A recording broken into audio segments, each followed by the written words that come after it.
peso, su moneda se devaluó enormemente, que hoy vale 5.000 pesos, cosa que no se ha visto en Colombia. Chile, una inflación enorme. Perú tuvo la inflación más alta en 26 años.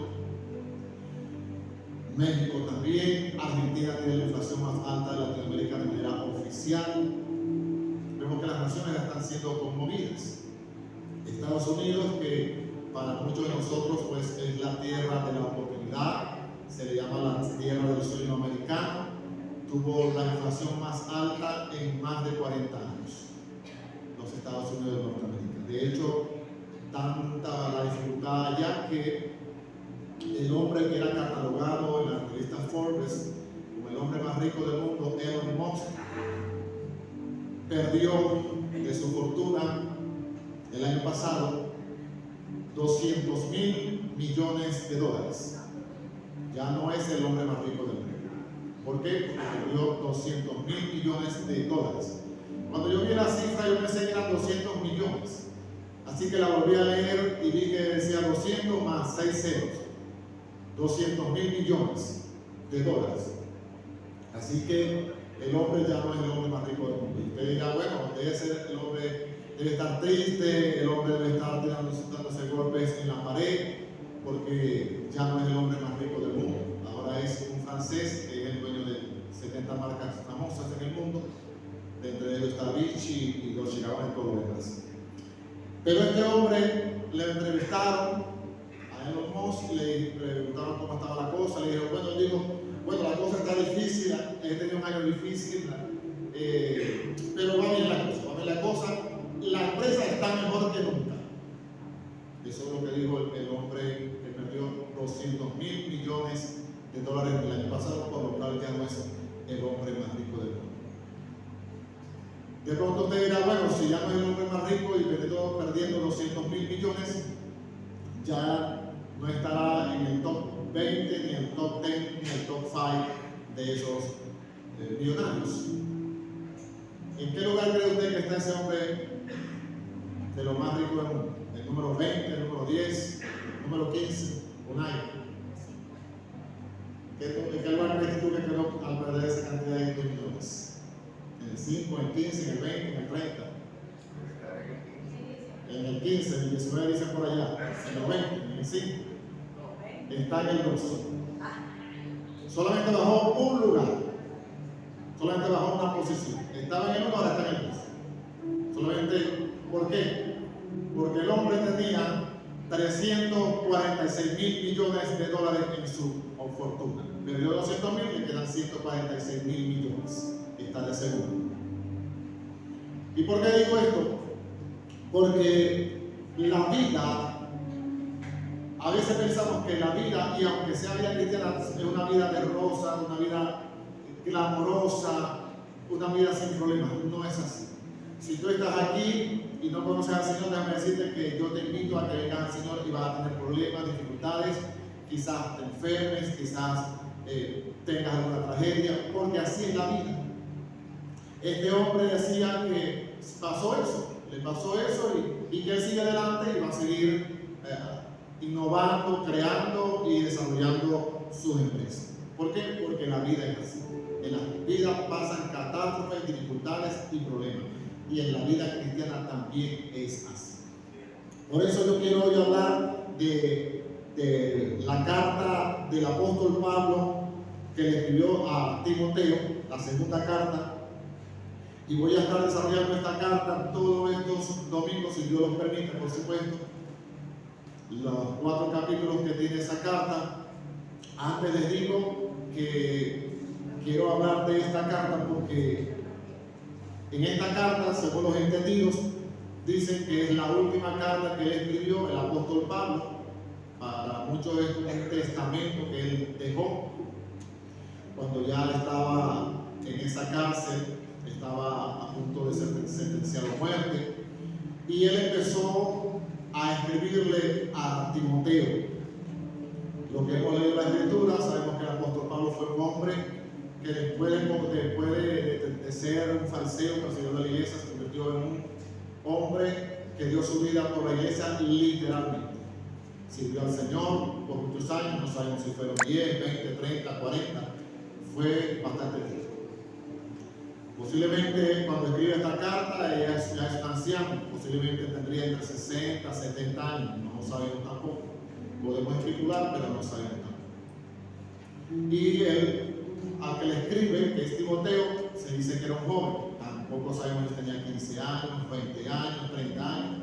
Era más joven que el apóstol Pablo. Y este hombre escribe esta carta y cuando él hace la presentación, sabemos que uno de los modos o formas que él hablaba o llamaba a Timoteo era mi hijo amado, mi hijo en la gracia. Pero cuando él escribe esta carta a Timoteo, él se presenta como lo que es. Y comienza así: Pablo, apóstol de Jesucristo, por la voluntad de Dios, según la promesa de la vida que es en Cristo Jesús. Esto llama mucho la atención porque generalmente cuando usted escribe una carta, cuando usted escribimos cartas, cuando se usan las cartas, uno escribe la carta cuando es algo, en esta casa se dice que es una carta íntima para un amigo, para un colaborador y para una persona que le considera su amigo y su hijo. Sin embargo, él se presenta como lo que es: el apóstol Pablo, el hombre que Dios había llamado para predicar el evangelio poderoso del Señor a todos los gentiles. Y lo primero que dice: Pablo, apóstol de Jesús. Y eso es bien interesante porque ahí está mostrando la autoridad de él. Aunque es su amigo, aunque es su compañero, aunque es su hijo espiritual, es el apóstol Pablo. Recuerden que los apóstoles del Señor Jesús, incluyendo al apóstol Pablo, tenían una autoridad delegada del Señor. Y ellos empezaron a enseñar el evangelio y todo eso que Dios les inspiró a ellos a escribir, que hoy tenemos escrito, era la palabra de Dios inspirada y tenían esa autoridad apostólica para dar orden, para dirigir. Y él se presenta como ese apóstol a su amado amigo y colaborador. Y ahí dice a Timoteo: amado hijo, gracia, misericordia y paz de Dios Padre y de Jesucristo nuestro Señor. Allí le dice: tú eres mi amado hijo. Lo que hemos leído en el libro de los Hechos, vemos que en los viajes de Pablo se consigue este joven, lo toma y empieza en el ministerio. No sabemos qué edad tenía, pero comienza en el ministerio y él empieza a aprender de Pablo, y empieza a escuchar a Pablo, y empieza a ver a Pablo, y empieza a aprender de Pablo, a ser su discípulo. Y empieza este hombre poco a poco a discipular a este joven, y este hombre empieza a aprender. Y cuando Pablo escribe esta carta, recordemos que Pablo está preso. Estuvo varias veces preso.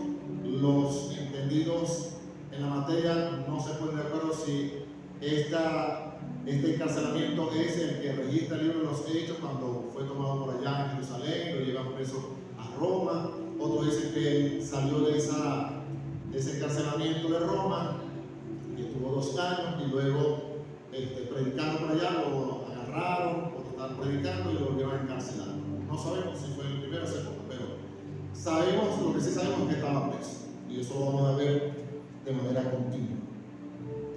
Y en esa cárcel, los que, no sé si ustedes alguna vez fue a la cárcel de Sabaneta, yo en 1992, hace 30 años atrás, 31 años atrás, fui a la cárcel de visita. No fui preso, sino que fui de visita a llevar algo a otros presos, que yo siempre andaba en congresos, de misiones y todo lo demás, y escogieron un grupo de muchachos, en ese tiempo todavía era muchachos, y fui para allá, íbamos varios, pero el único que se presentó fui yo, y le dijeron: mira, aquí está esta bolsa, llévasela a la iglesia, el reino de Dios, ahí está el pastor Grandillo que te va a recibir, y le entregáis eso. Ay, los hermanos, ¿cómo está? Pasa vos, porque tenéis cédula, sí. Entregué la cédula, paso por allá, paso por aquí, paso por acá, entregué la cédula. Mi marcan aquí, por eso que era una vaca. Quítese la camisa, quítese el pantalón, quítese el interior, quítese todo. Y ahora brinque ahí como un sapo, y brincar ahí como un sapo. Ahí eso es algo indigno y bien feo. Es algo que uno se siente bastante mal al estar allí desnudo. Pero así lo tratan a uno cuando estaba en la cárcel Sanete, no está allí. Pero eso no se compara con lo que pudo vivir Pablo en esa cárcel. Esa cárcel era una cárcel húmeda, hedionda, fea, terrible. Y allá estaba este hombre escribiendo esta carta a este joven que había aprendido y que había seguido sus enseñanzas. Y luego él continúa diciendo: doy gracias a Dios, del cual sirvo desde mis mayores, con limpia conciencia de que sin cesar me acuerdo de ti en mis oraciones. Está preso, está aprisionado y está orando por aquel que está afuera. Generalmente uno espera que ore por uno que está preso, pero él está orando por aquellos que están afuera. Oro por ti, Timoteo, y quiero verte, deseando verte al acordarme de tus lágrimas para llenarme de gozo, trayendo a la memoria la fe no fingida que hay en ti, la cual habitó primero en tu abuela Loida y en tu madre Eunice, y estoy seguro que en ti también. Este joven era nieto de una mujer cristiana. Su abuela le enseñó a su madre le enseñó a él, y este joven había crecido en el Evangelio, cosa que es hermosa. Es precioso crecer en el Evangelio. Yo no crecí en el Evangelio, lamentablemente crecí allá, como decimos, en Egipto, sin conocer al Señor. Pienso que es un regalo maravilloso poder crecer en el Evangelio, pero hay un detalle que quiero decirle a aquellos que hayan podido tener esa bendición. Nadie nace cristiano. Repito, nadie nace cristiano. Usted puede ser el hijo del pastor, del apóstol, del profeta, del maestro, del diácono, de la diaconisa, del anciano, que tenga, qué sé yo, 50, 60 años en el Evangelio, y usted no es cristiano hasta que usted decide y reconoce que es pecador y que necesita un salvador. Es la única forma de ser cristiano, de ser salvo. Así que no piense porque su mamá lo trajo desde pequeñito o acá lo presentamos y ya usted es cristiano. No. A menos que usted decida ser un seguidor del Señor, un discípulo del Señor, usted no va a ser cristiano. Se lo digo con todo el amor y el cariño, pero aquí estamos para decirle la verdad. A veces la gente dice, esta vez le pregunté a alguien: ¿desde cuándo eres cristiano? Como los lobos. Mucho tiempo. Qué bueno. Gloria a Dios que nos permite tener años en el Evangelio. Pero permita al Señor también que esos años sean siguiendo y sirviendo al Señor. Porque a veces pasamos años en el Evangelio, pero el Evangelio no tiene años en nosotros. Este joven, por lo que podemos ver, le dice el apóstol Pablo: había fe en tu abuela, había fe en tu madre, y sé que la hay en ti. Sé que la hay en ti. Este joven había dado frutos de que había una transformación y un cambio en su vida. Y empieza con una exhortación. Por lo cual te aconsejo que avives el fuego del don de Dios que está en ti por la imposición de mis manos. Te aconsejo que avives el don. Como decía mi esposa, a veces nos sentimos que decaemos, como que nos enfriamos, como que va a seguir siendo evangélico. ¿Para qué ir para la iglesia? ¿Para qué tocar? ¿Para qué cantar, danzar? ¿Para qué? Eso porque no tiene mucha razón de ser. No desanimamos. Cualquiera se puede desanimar. Eso es normal, natural en el ser humano. Sin embargo, y Pablo lo sabía, le dice: te aconsejo que avives el don de Dios que hay en ti. Aviva el don. Ponte las pilas. ¿Por qué? Y le dice: bueno, porque no nos ha dado Dios espíritu de cobardía, sino de poder, de amor y de dominio propio. A lo mejor Timoteo estaba visualizando mi maestro está preso, quizás no salga, quizás salga, y a él le va a tocar tomar la batuta, tomar el lugar de Pablo. Y como era joven, quizás había mucha gente que no lo podía tomar en cuenta y podía sentirse como menos, tener temor. Él le dice: no, yo no nos he dado espíritu de cobardía, no tengan miedo. ¿Por qué? Porque recuerden que él estaba en la época del Imperio Romano y estaba gobernando Nerón, uno de los más terribles y sanguinarios de los emperadores que tuvo ese imperio. Si hubo gente sanguinaria y malvada, ese era él. Así que podía tener temor de que lo pusieran preso también a él, que de hecho estuvo preso. Eso lo veremos después. Pero él le dice: no tengas miedo, porque Dios no nos ha dado espíritu de temor, sino de poder. El evangelio, mis amados hermanos, es poder. El evangelio de nuestro amado Señor Jesús es un evangelio de poder, de amor, de dominio propio. Y eso lo dice a su hijo amado. Dice: por tanto, lo vuelvo a exhortar, por tanto, no te avergüences de dar testimonio de nuestro Señor, ni de mí preso suyo, sino participa en las aflicciones por el evangelio, según el poder de Dios. Según el poder de Dios. No te avergüences. Recuerden que estaba preso. Y más adelante vamos a ver que hubo gente que se avergonzó. Ese, Pedro, ay no, Pablo está preso. Mira, el amigo tuyo, no, ese no es amigo mío. Mira, a Pablo lo pusieron preso allá en la cárcel Sabaneta, en la Pica, allá en la planta. No, ese no es amigo mío. Ese no es amigo mío. No, pero tú andabas con él, no, pero ya no. Ese apóstol, es más, ni apóstol es, porque ni siquiera es de los 12. Hay gente que estaba poniendo en duda el apostolado de Pablo. Y él le dice: no te avergüences de dar testimonio de Jesucristo, es decir, de predicar la palabra, y tampoco te avergüences de mí. Preso suyo. Yo estoy preso porque el Señor así lo quiso, no porque Nerón o porque Roma. Yo soy preso del Señor Jesús. Estaba claro. Y eso es muy importante de saber, de que hay tiempo, momentos que vamos a tener dificultades, problemas. Este año 2023 tenemos muchas expectativas, muchos sueños, muchos anhelos, muchos planes, y eso está bien. Pero generalmente yo veo afiches, bueno, no se llaman afiches, ahora se llaman posts. Yo cambié las afiches, pero ahora se llama post, imágenes, anuncios.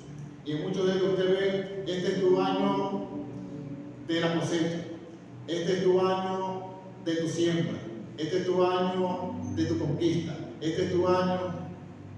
Y no digo que eso esté malo colocado, pero es difícil o casi imposible que usted vea un post que diga: este es tu año de humillación, este es tu año de que te sometas a la voluntad de Dios, este es el año que le digas: Señor, yo voy a hacer lo que tú digas. Señor, este es el año que yo voy a decir como Pablo: ¿qué dice mi Señor que yo haga? Usted no va a ver un post así. Todo es tú. ¿Por qué? Porque estamos en el tiempo del hedonismo. ¿Qué es el hedonismo? Es la tendencia a buscar lo que a mí me agrada, lo que a mí me gusta, lo que a mí me satisface, lo que yo quiero hacer. Este es el tiempo de que esto me gusta, ay, esto sí es sabroso, esto sí me causa placer. Entonces, mientras más placer me causa, eso sí lo quiero. Sin embargo, el apóstol Pablo nos dice aquí que él padece persecución. Pero dice: por tanto, no te avergüences de dar testimonio de nuestro Señor, ni de mí preso suyo, sino participa de las aflicciones por el Evangelio. En el Evangelio vas a tener aflicciones, vas a tener problemas, vas a tener dificultades. Parece que en el Evangelio de hoy no hay dificultades, no hay problemas, no no hay persecuciones, pero sí las hay. Acá y todavía en este siglo, acá mismo en el continente africano, en Nigeria,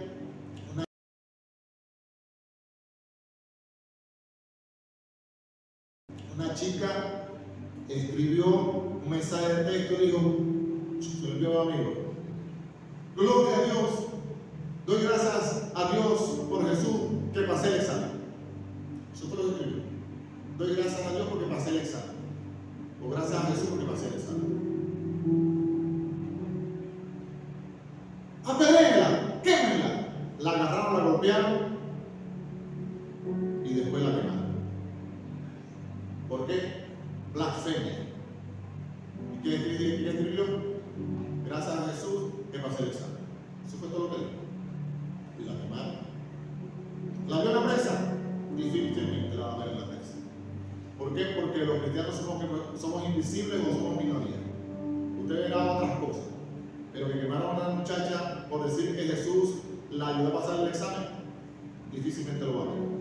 Pero eso va a estar ocurriendo y ocurre. Hoy en día siguen persiguiendo a los cristianos y todo aquel que decide vivir la vida como está escrito aquí en la palabra, vamos a ser perseguidos.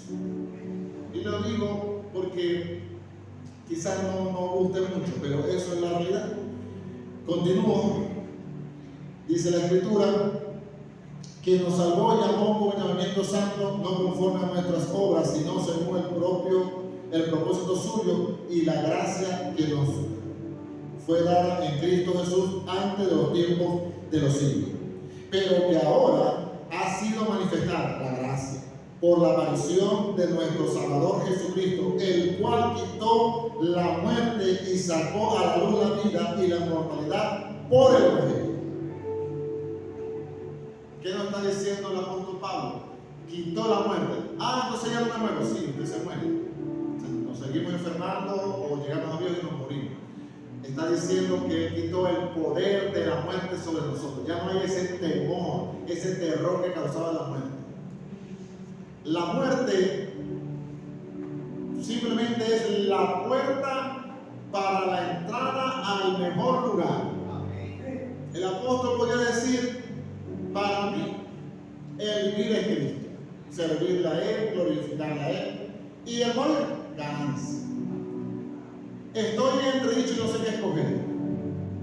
Me quedo aquí y les sigo sirviendo a ustedes. ¿Cuál es?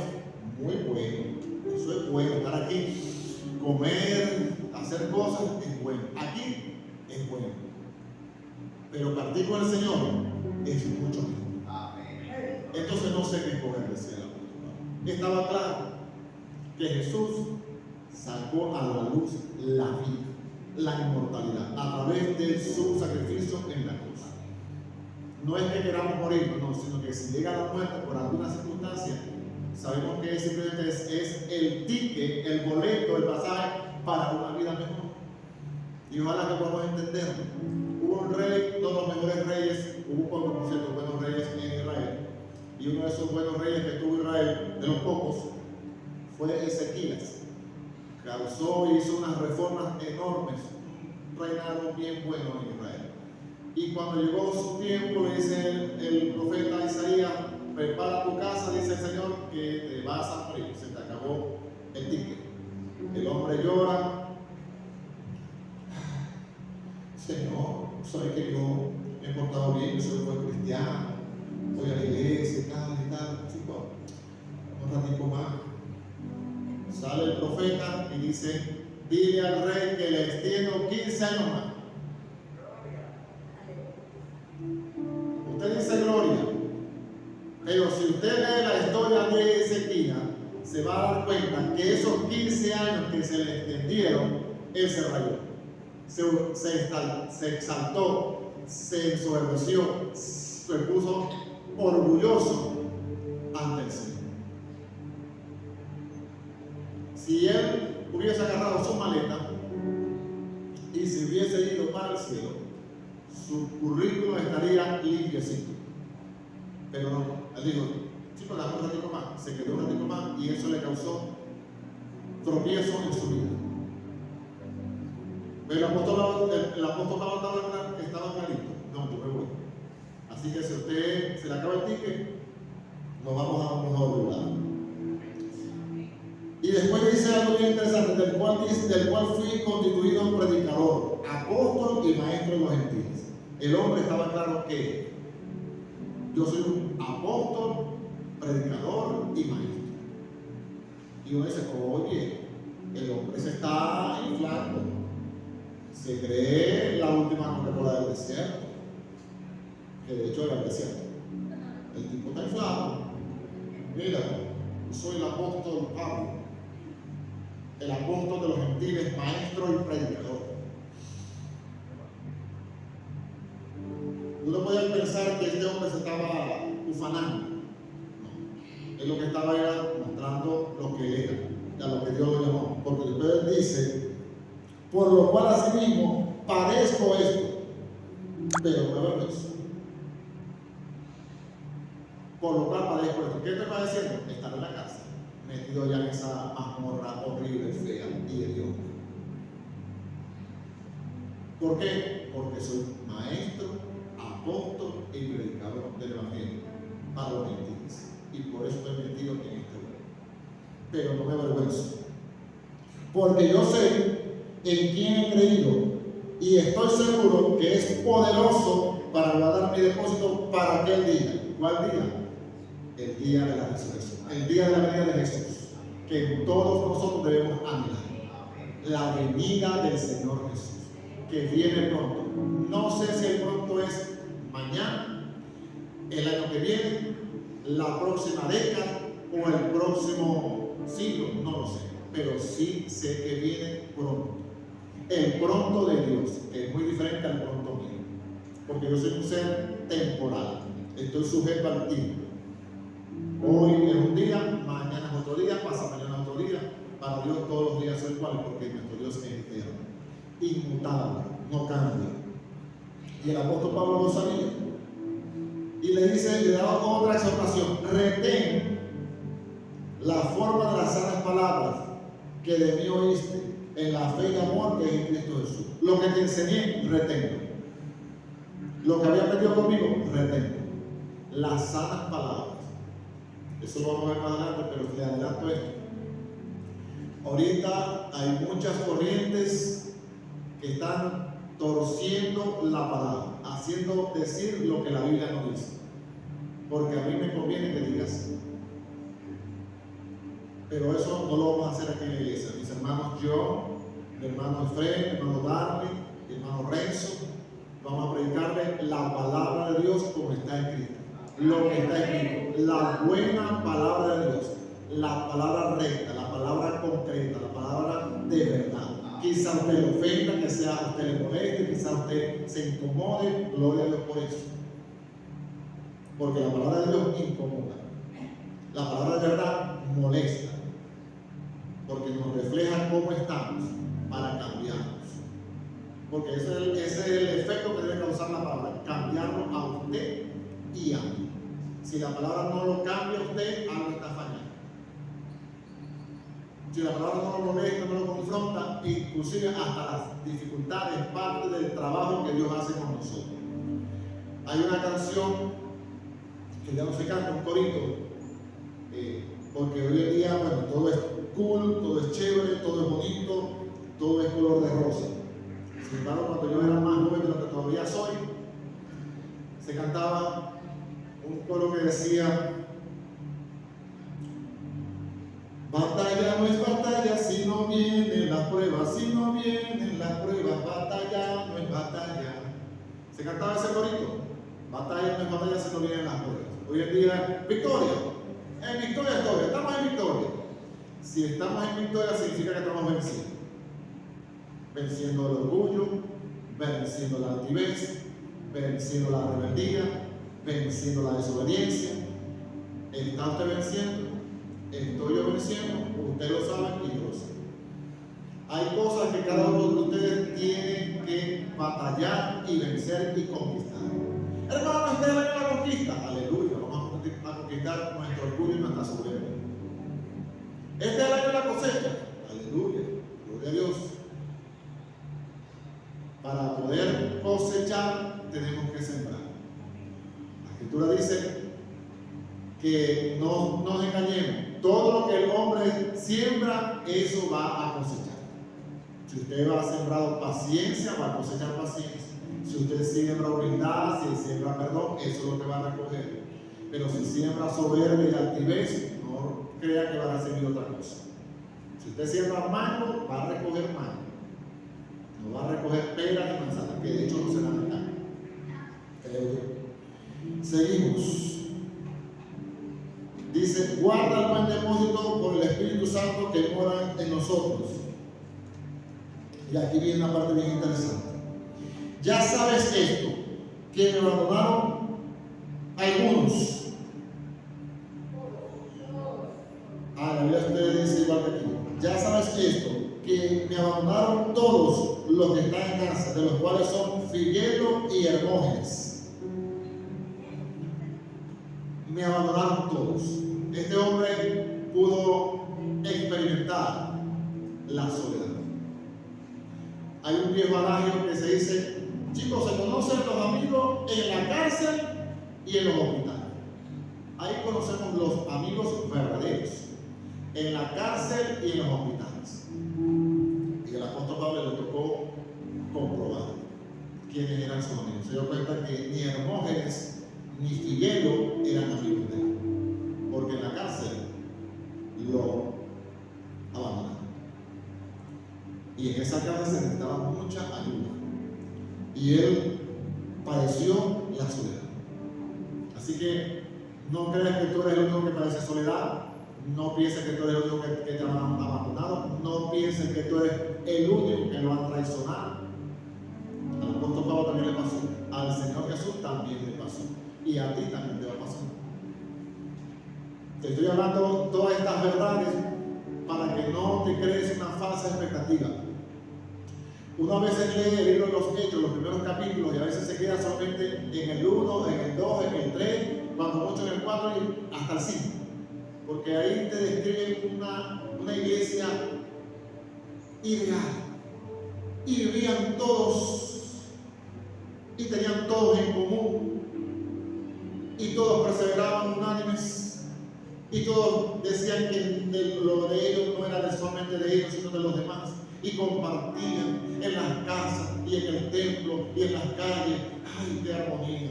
Esa gente no se peleaba, esa gente no se traicionaba, esa gente no metía la pata, esa gente, olvídese. Esos eran seres humanos. Y recuerden que era la iglesia que estaba comenzando. Eran bebés. 3.000 se anexaron, dice la Sagrada Escritura, y fueron salvos. 3.000. Que le tocó atenderlo a los 12 apóstoles. 12 para 3.000. ¿Sabes tú? Por allá salió, ¡ay! A mi esposa, a mi suegra no la están atendiendo bien, no le dan la bolsa, y no le dan aquello. ¿Qué pasó? No, que, chicos, ¿qué hay problema? Había problemas. Bueno, vamos a hacer una cosa, vamos a reunir a gente, vamos a buscar a gente consagrada para que los atienda. Había problemas en esa iglesia. Pero leemos esos primeros capítulos y nos quedamos con la idea de la iglesia ideal, la iglesia que no pelea, que no discute, que no tiene dificultades, que eso no existe. Y le voy a decir las razones. No existe una iglesia ideal en esta tierra porque usted no es perfecto y yo tampoco soy perfecto. De manera que usted me puede traicionar a mí, me puede dañar a mí, me puede fallar a mí y yo le puedo fallar a usted y yo le puedo dañar a usted. No me levanto con esa intención. No es que yo me levanté hoy en la mañana y dije, escúchale, ¿cómo hago yo para molestar a John Jairo? ¿Cómo hago yo para traicionar a John Jairo y fallarle a Nexia? Tengo un plan para dañar hoy a Neymar y a Carlos. Sí, ya tengo un plan. No, yo no me paro con ese plan. Pero yo sé que puedo fallarle a Carlos Carrascal. Sé que puedo fallarle a Jorge, a Efraín. Yo lo sé. ¿Por qué lo sé? Porque soy un ser humano igual que usted, de carne y hueso. Y lucho cada día y me todos los días, y mi esposa me conoce bien. Me dice, Néstor, no se te de fe. Y mi esposa me corrige, me dice, esas gomas no van allí. dejaste otra vez la mamá allí. Y vengo yo, viene el hijo de Rita, dejaste otra vez las cosas ahí. Y vuelve el hijo de Rita a colocarlo donde va. Pero mi esposa no me hace eso para molestarme, para corregirme. Porque esas cosas no van allí. Esas gomas no van allí. Volviste a dejar ese paño ahí y lo vuelvo a agarrar el hijo de Rita y lo pone ahí. Pero ella no se para con la intención de molestarme. Ella es mi ayuda. Hace rato tú dices que mi esposa es mi ayuda. Es más, esa palabra en hebreo es bien interesante, ¿no? Porque en español, en la Reina Valera, está traducida ayuda idónea. Y ayuda es como un ayudante, un asistente. Mira, Neymar es el asistente de Carlos Carrascal y la Neida es el asistente de mi hermano Unai García. Y Elisa es el ayudante de John Jairo. Pero no, eso no es lo que transmite esa palabra. Claro, no es que el traductor hizo mal el trabajo, no. Porque es fácil criticar. Usted no sabe bien, ni sabe bien, y yo tampoco. Esos hermanos, uno agarraba versículo por versículo a traducirlo. Del hebreo al español. Del griego al español. Y usted no sabe hebreo, y yo tampoco.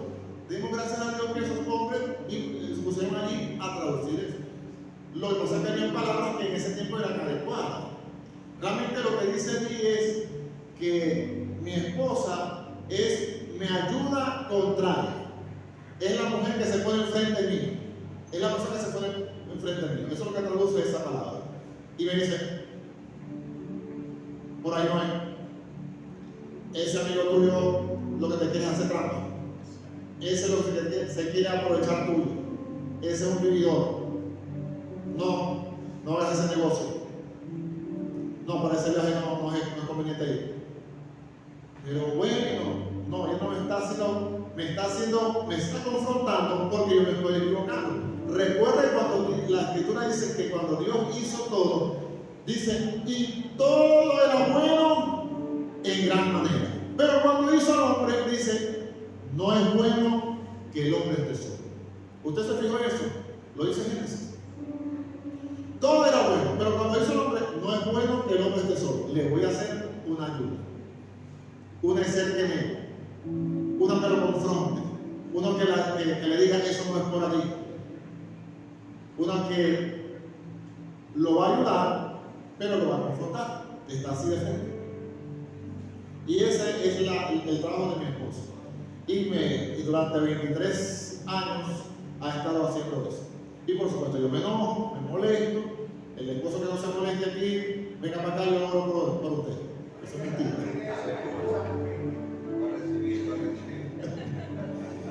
Pero Dios, todo lo que Dios ha creado ha sido bueno. Es bueno. Dios es bueno. La revelación más grande es que Dios es bueno. El hombre es malo. Ustedes, siendo malos, saben dar buenas tardes a nuestros hijos. Somos malos. Tenemos que reconocer que tenemos muchas fallas. Pero en medio de esas fallas, Dios sigue trabajando con nosotros. Y es paciente con nosotros. Sigue trabajando con nosotros. Sigo adelante. Porque dice acá en la escritura que después de estar solo, abandonado y triste, dice aquí, tenga el Señor misericordia de la casa de Onesíforo, porque muchas veces me confortó y no se avergonzó de mis cadenas.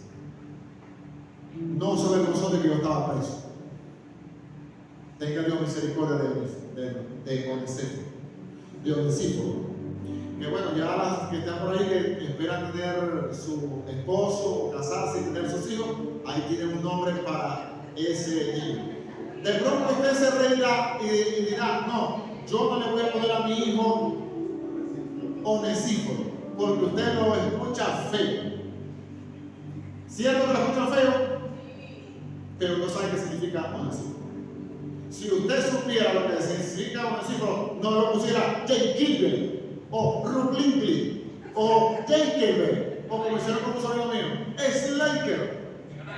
Pero resulta que ese nombre lo sacaron porque escucharon por allá que había un grupo de basquetbol que se llama los Lakers de Los Ángeles. Ángeles Lakers. Entonces pensaron que Ángeles Lakers era un nombre. Es Lakers. Y resulta que los Ángeles Lakers son los lagueros, porque Lakers significa lagueros del lago, de Los Ángeles. No es un nombre de pila, pero le pusieron Slaker. Entonces tengo un sobrino que se llama Slaker. No tiene la menor idea de qué significa eso, pero se llama Slaker. Y por supuesto tiene un apellido extranjero, porque su mamá es Gilbert Elchar y su tío se llama Darwin Najib Elchar y él se llama Slaker. Pero Onesíforo es un nombre griego que tiene un significado hermosísimo, al igual que Epafrodito. Ahí tiene otro nombre. Epafrodito le puede colocar a su hijo. Epafrodito significa Epafrodito.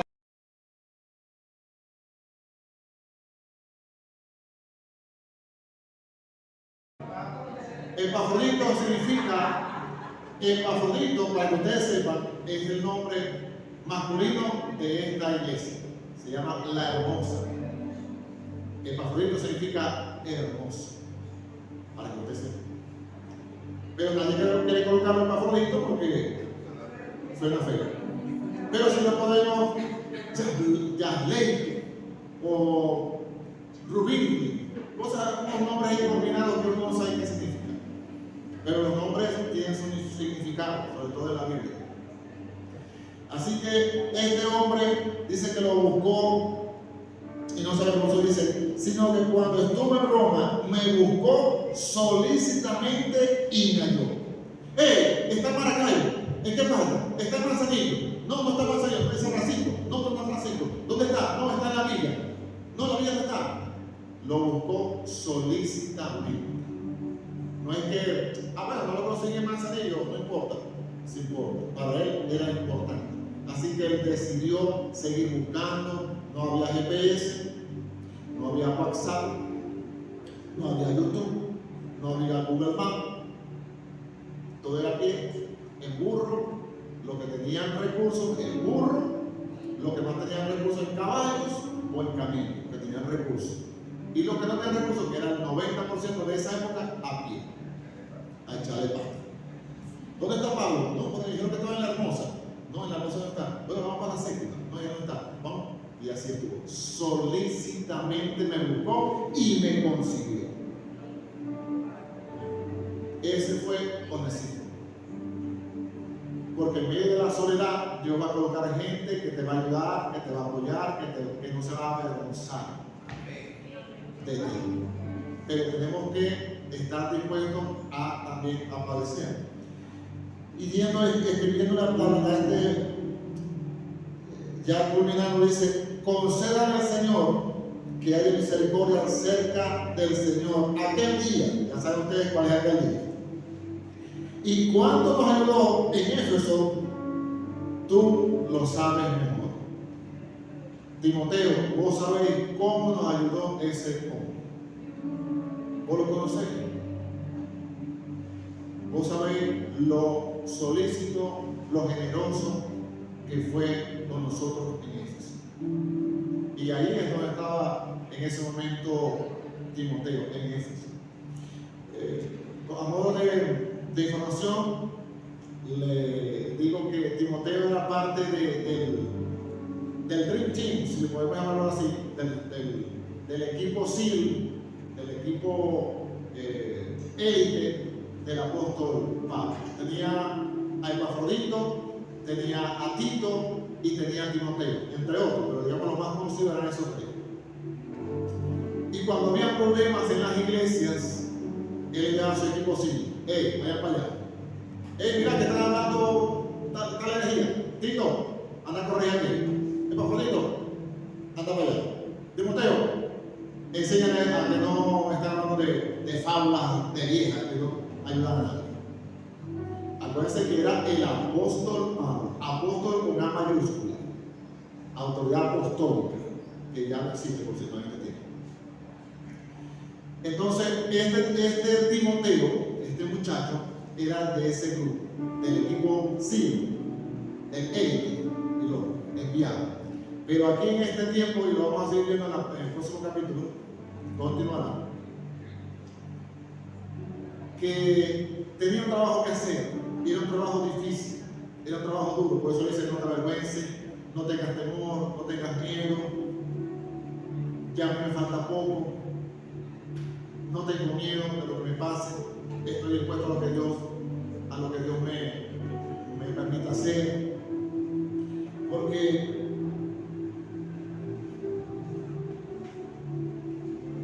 la vida cristiana, mis amados hermanos, es una vida hermosa. A mí me hubiese gustado ser cristiano de niño, de joven, de más joven, pero no fue así. Dios determinó que llegara al Evangelio ya a los 24 años, y he visto muchas cosas durante estos años, cosas duras, cosas difíciles, cosas que me han hecho llorar, que me han hecho pensar por qué la gente hace eso, por qué la gente hace aquello.